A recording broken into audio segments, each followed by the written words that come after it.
Fala pessoal, sejam bem-vindos a mais uma aula da Ion School Online. Essa é a nossa terceira aula a respeito das cartas paulinas, aquelas cartas que Paulo escreveu tanto para igrejas especiais quanto para indivíduos especiais que acabaram entrando para o cânon do Novo Testamento. Ao todo elas são 13 cartas e hoje nós estaremos vendo a segunda carta aos Coríntios. Então, depois de ter enviado uma carta super pesada, cheio de confronto pastoral para a igreja de Corinto, agora Paulo vai tornar a escrever mais uma carta a partir de novas reportagens que ele recebeu a respeito de coisas que estavam acontecendo lá, e nós vamos descobrir que a primeira carta foi difícil, que o relacionamento entre Paulo e a igreja ainda precisa ser fortalecido, mas que mesmo assim a igreja acatou suas ordens, se abriram às doutrinas de Paulo e fizeram tudo isso com uma grande tristeza diante de Deus. O que na verdade para Paulo isso acaba sendo um bom sinal, um sinal positivo, porque o que isso significa é que eles se arrependeram diante de Deus e por isso essas emoções de tristeza. Só que agora, além dessas questões internas dentro da igreja, as doutrinas, os pecados, a imoralidade, Paulo agora também ouve a respeito desses falsos apóstolos ou pregadores itinerantes que estão rondando a igreja e causando uma certa confusão na cabeça deles em relação ao apostolado de Paulo e ao verdadeiro evangelho. Então, no meio de todas as situações, Paulo vai escrever essa segunda carta também com um grande desejo de preparar a igreja de Corinto para a coleta que vai acontecer para os pobres de Jerusalém. Então o que nós vamos descobrir também é que essa carta é a carta mais intensamente pessoal de todas as cartas do apóstolo Paulo. Alguns estudiosos acreditam até que essa segunda carta, contando com a primeira carta que foi perdida, aquela que ele mencionou lá em 1 Coríntios, essa aqui então seria a quarta e a quinta carta que Paulo escreve aos Coríntios, mas ela aqui teria sido unida como uma só durante o processo de reprodução e de envio para as outras igrejas, assim como nós já vimos durante o módulo de bibliologia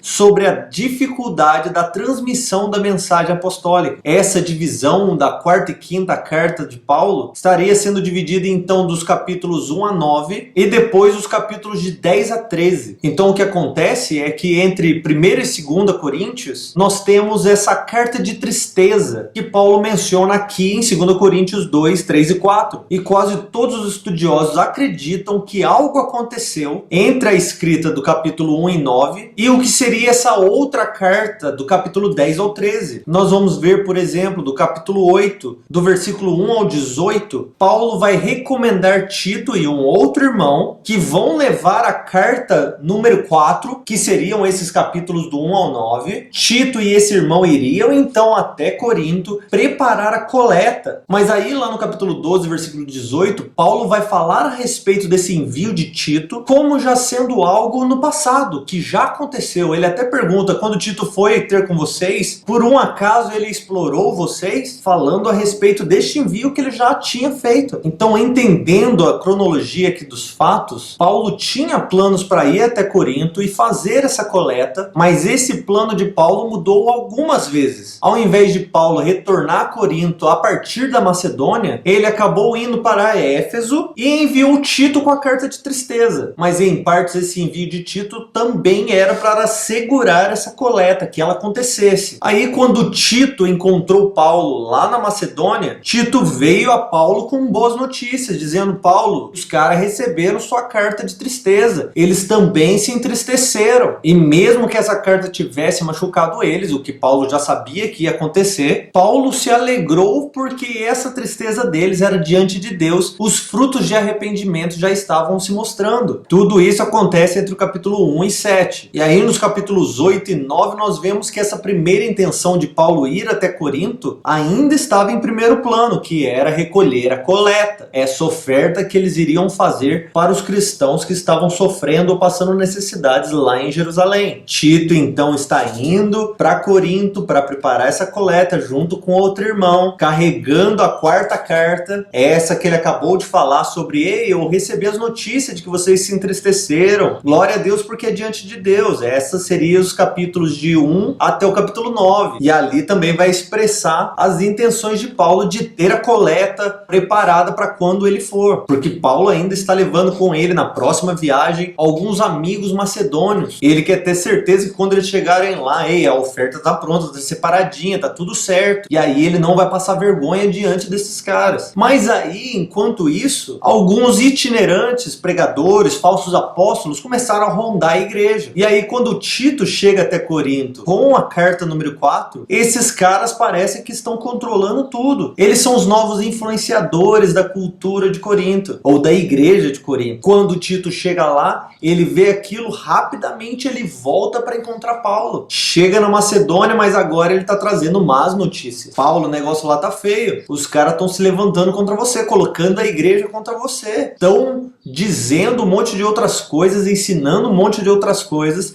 coisas que não se parecem com o evangelho que você está pregando. E é muito perigoso que a igreja de Corinto se perca por isso. Quando Paulo ouve isso, então, ele escreve novamente, que são esses capítulos de 10 a 13, que seria a quinta carta. Só que dessa vez, nessa carta, ele vai escrever confrontando tanto a igreja de Corinto, a liderança da igreja, quanto esses oponentes dele, esses falsos apóstolos, esses falsos ministros do evangelho. E aí, falando a respeito da autoria, é incontestável que o apóstolo Paulo foi quem escreveu a segunda carta aos Coríntios. A falta de qualquer motivo para alguém falsificar essa carta, que é totalmente pessoal, e a biografia a respeito de Paulo, de Timóteo, de Tito, as coisas que estão acontecendo, levaram até os estudiosos mais céticos, mais críticos, a afirmarem que Paulo é realmente o autor dessa carta. No capítulo 1, versículo 1, Paulo vai escrever dizendo que sou eu, o apóstolo Paulo, apóstolo de Jesus Cristo. E eu estou escrevendo essa carta para vocês junto com o nosso irmão Timóteo. Agora, o quanto Timóteo participou dessa redação dessa carta, nós não sabemos. Nós só sabemos que Paulo estava junto com Timóteo e de alguma forma os dois estavam escrevendo essa carta juntos. E para falar a respeito da datação, quando essa carta foi escrita, nós vamos considerar a cronologia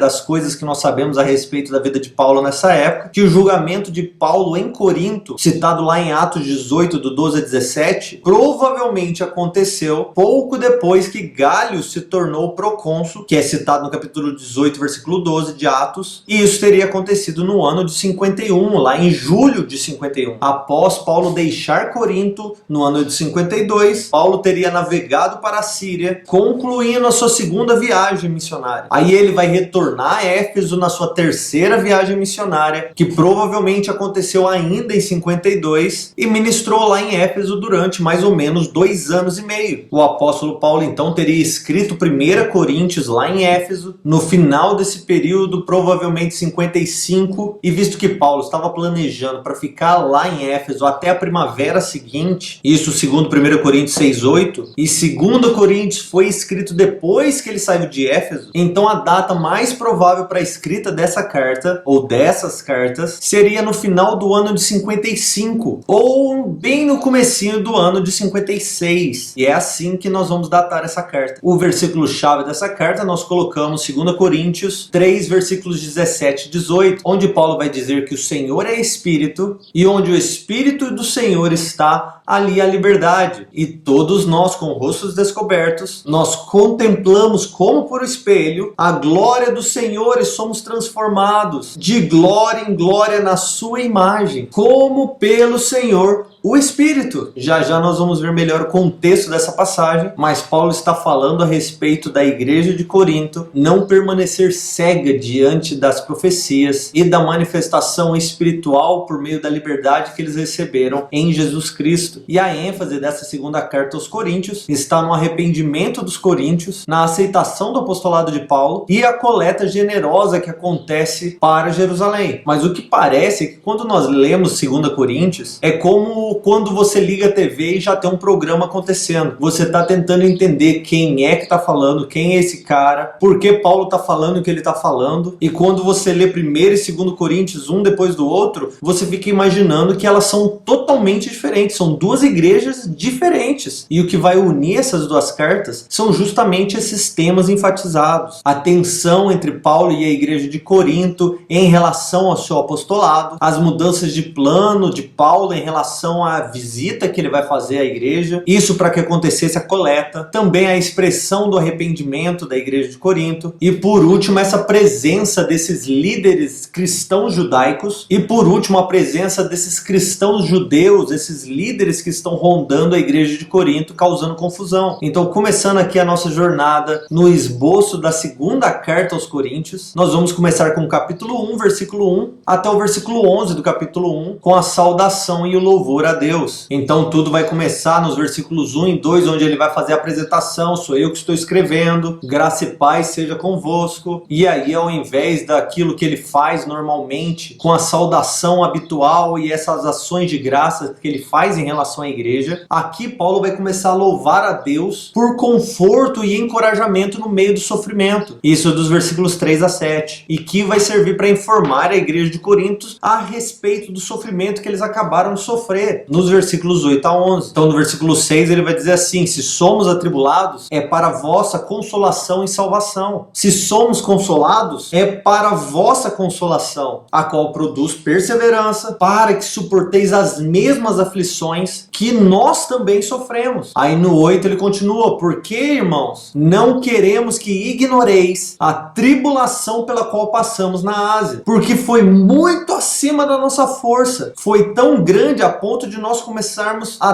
desesperarmos pelas nossas próprias vidas. Versículo 9: na verdade nós tínhamos sobre a nossa cabeça uma sentença de morte, e isso para que nós não confiássemos em nós mesmos, mas confiássemos em Deus que ressuscita os mortos. Em outras palavras, nós já estávamos prontos. Caso nós morrêssemos, nós já estávamos confiando que talvez Deus iria nos ressuscitar dos mortos. Tamanha aflição que nós passamos. Aí no esboço, capítulo 1, versículo 12 ao 2, versículo 3, ele vai dar uma explicação em relação às mudanças de plano dele. Aqui nessa sessão, então, tudo o que acontece está em ordem cronológica. Primeiro, dos versículos 12 a 17, Paulo vai dar uma grande explicação sobre os motivos que fizeram com que ele mudasse de plano em relação a visitar eles. Isso porque, no final das contas, o evangelho de Paulo é que está em jogo, se dos versículos 18 a 22, os seus mensageiros não forem de confiança. Aí do versículo 23 até o capítulo 2, versículo 4, ele vai explicar o porquê ele escreveu aquela carta de tristeza. No 2, versículo 4, ele vai dizer assim: no meio de muita angústia no coração e muitas lágrimas, não para que eu viesse entristecer vocês, mas para que vocês soubessem do intenso amor que eu tenho por vocês. Aí depois dos versículos 5 a 11, ele vai encorajar a igreja de Corinto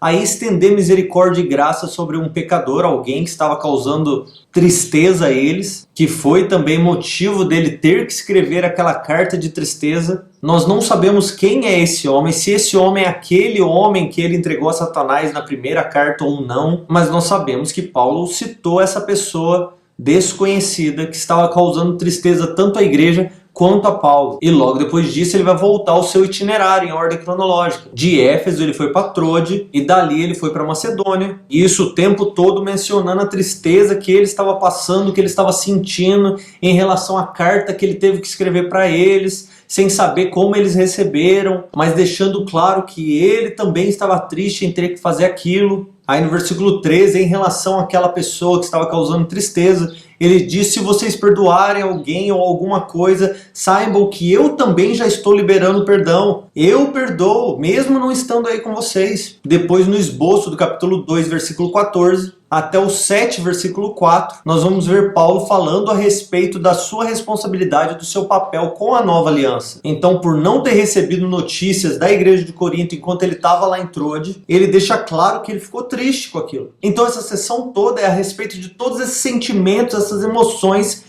que sobrevieram ao apóstolo Paulo durante esse momento que ele estava lá em Troade, esperando notícias deles. E aí, mesmo que essa sessão apresente um fluxo de consciência, como se Paulo simplesmente estivesse falando Dá para perceber aonde ele está querendo chegar com tudo aquilo que ele está verbalizando. Então, depois dessas palavras iniciais de ações de graças que ele faz pela vitória, apesar das aflições que eles estavam passando, ele vai começar a falar de todas essas responsabilidades, dos papéis e dos frutos desse grande ministério que o próprio Senhor deu a ele. Só que aí ele vai fazer isso em comparação ou em contraste com esses ministros itinerantes que estão rondando a igreja de Corinto. No 3, versículo 6, ele vai dizer assim, que foi ele também, o Senhor, quem nos capacitou para sermos ministros da nova aliança. Não a aliança da letra, mas a aliança do Espírito, porque a letra mata, mas o Espírito vivifica. Ou da vida, depende da sua tradução. Esse versículo é muitas vezes distorcido para falar a respeito do estudo da teologia, ou da muita leitura e do muito conhecimento, porque a letra mata, mas é o Espírito que vivifica. Mas Paulo não está falando a respeito disso, ele está falando a respeito da aliança da lei versus a aliança do Espírito. E como nós já vimos em Romanos, como Paulo fala a respeito da última aliança, aliança de Moisés, como tendo sido algo para deixar claro que todos nós estamos mortos em nossos pecados, enquanto a aliança de Cristo, a aliança do Espírito, é aquela que nos mostra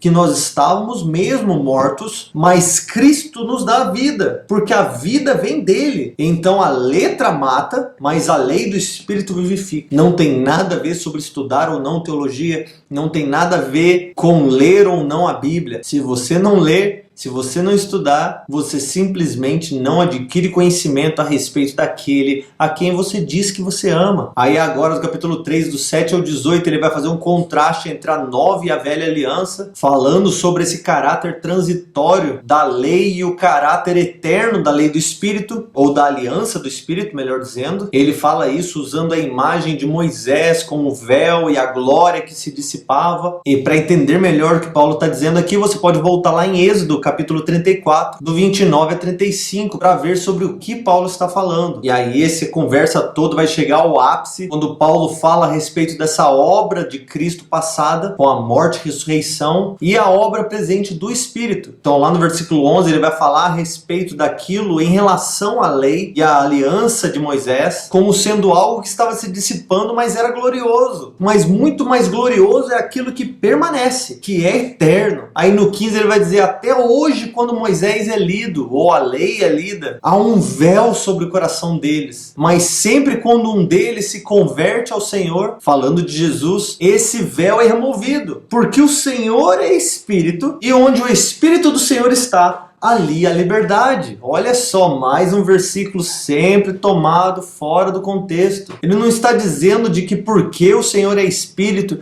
e onde o Espírito está a liberdade, você pode fazer o que quiser, porque você é livre. Ele está falando a respeito da liberdade do véu, da liberdade das escamas, da liberdade da futilidade dos pensamentos e desejos. Porque enquanto eles liam a lei, o véu prendia que eles compreendessem a respeito de Jesus. Mas agora com Cristo, quando há o arrependimento e eles se convertem, o Espírito remove esse véu para que eles compreendam, para que nós compreendamos a respeito de Deus, dos seus planos e de Jesus Cristo. Onde é que nós nos encaixamos nisso? Nós estamos livres da morte que é traga por meio da lei. Não que nós podemos pular, gritar, correr. Mesmo que nós podemos também, se você quiser. Aí depois do capítulo 4, do 1 ao 6, Paulo vai aplicar tudo isso que ele está falando à situação que eles estão vivendo e que o próprio Paulo está vivendo. Que vai fazer com que ele tenha essa reflexão a respeito da ideia do já, mas ainda não. Nós já somos isso, mas ainda não somos. Nós já vivemos isso, mas ainda tem algo diferente. Falando aqui a respeito das fraquezas corporais, das nossas dificuldades que nós vivemos na carne, isso agora, mas a glória futura e a ressurreição é muito maior, e nós já temos garantido em nós aquilo que está por vir. No 11 ele diz, pois nós que vivemos então, somos sempre entregues à morte, isso por causa de Jesus, para que também a vida de Jesus se manifeste em nosso corpo mortal. Aí ele diz que porque essa leve e momentânea tribulação produz para nós uma glória incomparável, de valor eterno. Então aguenta firme, meu irmão. Isso vai passar, mas o que esse sofrimento trará é eterno. Aí no 5:4 ele continua nesse mesmo assunto, porque enquanto nós estamos nessa tenda, falando a respeito do nosso corpo, nós gememos e somos afligidos, porque nós não queremos ser despidos, falando a respeito da morte, mas nós queremos ser revestidos, falando a respeito da ressurreição, para que aquilo que é mortal seja absorvido pela vida. Aí, retornando ao seu próprio papel de proclamar a Cristo, Paulo vai realçar aqui que tanto a morte quanto a ressurreição de Cristo mudam a nossa perspectiva de existência. Tudo é transformado a partir das lentes de Cristo tendo morrido e ressuscitado. E isso deve incluir até mesmo como os coríntios enxergam Paulo e como eles devem considerar o sofrimento de Paulo como um verdadeiro apóstolo. Aí no 5:14 ele vai dizer que o que nos motiva é o amor de Cristo, porque concluímos: se um morreu por todos, logo todos morreram, e ele morreu por todos, para que os que vivem não vivam para si mesmo, mas para aquele que morreu e ressuscitou. E aí aqui dos versículos 18 a 21, geralmente o evangelho que ele vai citar significa a elaboração da glória e do propósito, aqui em conexão com a reconciliação que vai acontecer, a salvação dos santos, a ressurreição e a glorificação por Cristo. Então no versículo 18 ele vai dizer: mas todas essas coisas procedem de Deus, porque foi ele quem nos reconciliou consigo, mesmo por meio de Cristo, e nos confiou o ministério da reconciliação, pois Deus estava em Cristo reconciliando consigo o mundo, e assim ele não estava levando em consideração o pecado dos homens ou as transgressões dos homens, e foi assim que ele nos encarregou dessa mensagem de reconciliação, porque nós fazemos parte dessa reconciliação com o próprio Deus por meio de Cristo. Mas qual é essa mensagem? No versículo 21 ele responde: a mensagem é que aquele que não tinha pecado, Deus fez dele um sacrifício pelo pecado em nosso favor, para que nele fôssemos feitos justiça de Deus. Essa é a grande mensagem da reconciliação. Deus enviou o seu Filho por nós, para que nós tenhamos ele e ele nos tenha em Cristo Jesus. Aí agora no nosso esboço do capítulo 7, versículo 5 até o versículo 16, nós vamos ver mais explicações de Paulo a respeito das situações que ele estava passando e essa ordem cronológica durante o tempo que ele estava lá em Troade. Então aqui agora o que vai acontecer é que Paulo vai explicar para a igreja de Corinto tudo aquilo que aconteceu e como ele se sentiu quando Tito chegou para Paulo falando a respeito da carta de tristeza que eles receberam e como eles haviam se entristecido. Paulo vai deixar bem claro que aquilo, na verdade, não deixou ele triste, na verdade deixou ele muito feliz, porque eles terem se entristecido não pela carne, como se tipo, Paulo não nos ama, na verdade a tristeza deles era de que Paulo tem razão, nós precisamos nos arrepender, Senhor nos livre de todos os nossos pecados, e essa tristeza que aconteceu era fruto de arrependimento,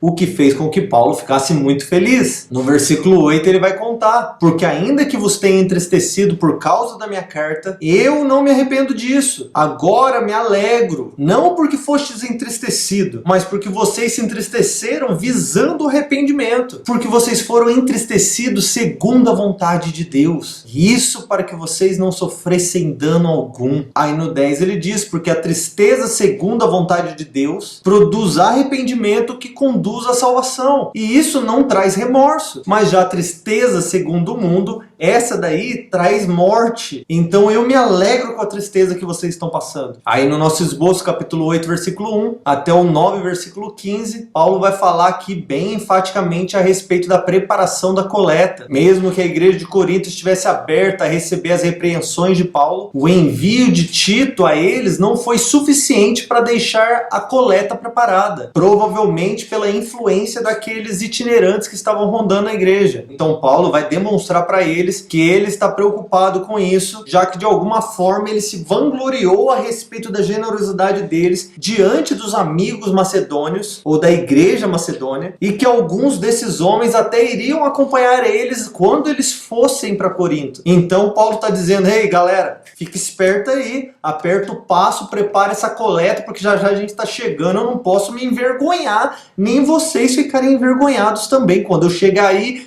tá todo mundo esperando a generosidade de vocês, vamos chegar Ah, Paulo, nós ainda nem preparamos nada. Vamos, pessoal, traz aí alguma oferta. Paulo tá assim, por favor, não façam isso. Aí no 8, versículo 11, ele vai dizer: agora, pois, completai a obra, para que assim como houve disposição no desejar, haja também disposição no cumprir. Isso tudo conforme o que vocês possuem. Aí no capítulo 9, versículo 3, ele vai falar a respeito do envio dos irmãos adiante dele, dizendo: eu estou enviando a vocês esses irmãos, a fim de que o nosso orgulho por vocês, em respeito à generosidade de vocês, não seja em vão, para que vocês estejam totalmente preparados quando eles chegarem. Porque aí, quando a gente chegar até vocês, junto com esses macedônios, eles não encontrem vocês despreparados e nós não sejamos envergonhados. Isso sem falar de vocês, porque vocês vão ficar pior do que nós. Isso com certeza. Então, ei galera, aperta o passo porque a gente tá chegando. Aí depois, do versículo 5 até o 15, Paulo vai falar a respeito da lei da semeadura e sobre a generosidade deles para com os pobres. Como era necessário que eles demonstrassem isso, porque isso é a verdadeira expressão de piedade. Não tem como você dizer que você é piedoso se você não cuida dos pobres e não é generoso com suas finanças. No versículo 6 ele diz: quem semeia pouco, também pouco colherá. Ele não está falando de colheita de milho, ele está falando sobre oferta para pobres. Mas quem semeia com generosidade, também colherá generosamente. No 10 ele diz: mas aquele que dá semente ao que planta e pão para comer, também suprirá e multiplicará a semeadura, porque é ele que multiplica os frutos da vossa justiça. Então aproveitem essa oportunidade e sejam os mais generosos possíveis, para que o Senhor use da generosidade de vocês para com aqueles que receberem. Quando eles orarem por vocês e derem graças a Deus por vocês, o Senhor vai ouvir as orações deles e vai abençoar vocês segundo a generosidade de vocês em relação a eles. Dê bastante! Aí depois do nosso esboço, capítulo 10, versículo 1 até o 12, versículo 18, nós vamos ver Paulo falando aqui especificamente sobre esses falsos apóstolos, esses caras que estão rondando a igreja. O que parece aqui é que Paulo deixou esse assunto por último na carta e que agora ele vai descer a marreta para se defender, tanto em relação à sua própria pessoa, quanto em relação ao seu ministério. Então o que nós vemos é que Paulo está construindo essa defesa em relação a si e o seu ministério, usando o contraste desses falsos apóstolos, como eles são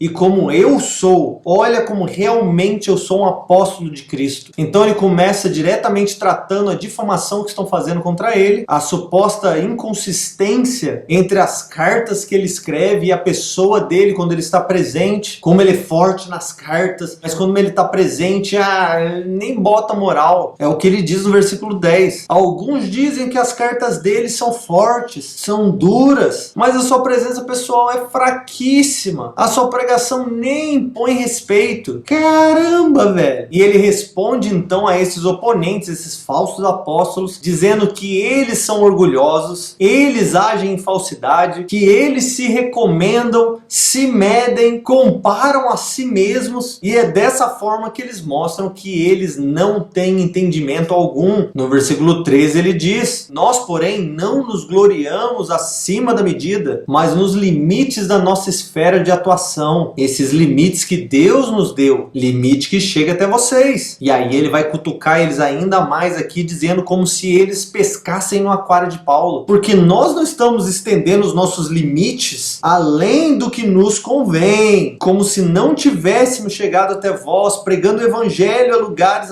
além de vós, não no campo de atuação de outros, porque é o que eles estão fazendo. Nós estamos cuidando de vocês, dentro dos nossos limites nós estamos. Nós não estamos colocando sobre o fundamento de outros, mas eles estão. Aí no 11, do 1 a 4, ele vai dizer que ele quem tem responsabilidade sobre eles, porque ele mesmo é quem prometeu eles em casamento com Deus ou com Cristo. E para isso é necessário preparar eles para aquele grande dia. Então era necessário que eles ficassem atentos, prestassem bem atenção, para que eles não caíssem da mesma maneira que Eva caiu, na lábia da serpente, e eles não ouviram ouvissem aquilo que outros estão dizendo, pregando um evangelho diferente do evangelho que Paulo estava ensinando eles. Aí dos 5 ao 15 ele vai acusar esses caras de fazer exatamente o que ele não fez, que é tomar o dinheiro deles para o seu próprio benefício ou o seu próprio lucro. E aí do 14 ao 33 ele vai usar aquela estratégia do louco, porque assim ele pode falar o que ele quiser sem sofrer consequência alguma. Ele vai dizer, eu vou fazer de louco mesmo porque aparentemente os loucos vocês ouvem, né? Então eu vou falar como louco, assim talvez vocês me ouvem. Porque esses caras, esses loucos que escravizam vocês, abusam de vocês, devoram e tiram vantagem de vocês, vocês estão com o ouvidão em pé. Mas o que estes outros apóstolos estão se orgulhando, eu vou dizer para vocês, eu poderia me orgulhar muito mais. Eles são hebreus? Eu também sou. São israelitas? Eu também sou. São descendentes de Abraão? Eu também sou. São servos de Cristo? Ih, eu sou muito mais do que eles. Aí ele começa a listar todos os sofrimentos que ele passou porque ele é um servo de Cristo. E de que além de todo o sofrimento que ele carrega por amor a Cristo, ainda existe outro peso que ele carrega. No 28 ele diz, ainda pesa outro peso sobre mim, a preocupação com todas as igrejas. Aí no capítulo 2, do 1 ao 10, ele vai continuar dizendo a respeito de si em comparação com esses outros apóstolos e deixando claro de que ele se faz de fraco, de que ele demonstra fraqueza mesmo, de que ele se faz vulnerável diante da igreja, porque é somente nas fraquezas dele que ele pode se orgulhar. No versículo 5 ele diz, eu não me glorio em mim mesmo, a não ser nas minhas fraquezas, mas mesmo que eu quisesse me gloriar, eu também não seria louco se eu fizesse, porque assim eu ainda estaria falando a verdade. No entanto, eu abstenho-me de fazer isso para que vocês, ou na verdade, para que ninguém pense a respeito de mim mais do que eu realmente sou. Aí no 9 ele diz, e o Senhor me disse em relação à fraqueza dele, o espinho na carne, o anjo de Satanás enviado para esbofetear ele, para que ele não se gloriasse. No versículo 9, depois dele pedir 3 vezes ao Senhor para que ele removesse esse anjo, o Senhor responde para ele dizendo, Paulo, a minha graça te é suficiente, pois o meu poder se aperfeiçoa em sua fraqueza. Por isso eu me contento em todas as fraquezas, nas ofensas, nas dificuldades, nas perseguições, nas angústias, e tudo isso por causa de Cristo. Pois quando eu sou fraco, é então que eu sou forte. E finalizando a defesa de Paulo aqui, ele vai afirmar lá no versículo 12 de que eles precisam entender que todos os sinais de um verdadeiro apostolado já foram manifestos diante dele em relação ao seu ministério. Eles viram, eles presenciaram, eles ouviram. Ele fez isso com grande perseverança, por meio de sinais, feitos extraordinários e milagres. E aí no versículo 15 ele tem esse versículo que eu acho lindo. Ele diz assim, de muito bom grado, ou de muita boa vontade, gastarei o que eu tenho e me deixarei gastar por vossa vida. Porque se eu vos amo mais intensamente, será que eu serei menos amado por vocês? A resposta é óbvio que não. Quanto mais você ama, mais você é amado. Então eu me entregarei totalmente por vocês. E aí a última parte do nosso esboço, do capítulo 12, versículo 19, até o 13, versículo 14, com as últimas exortações e últimas saudações. A segunda carta aos Coríntios, então,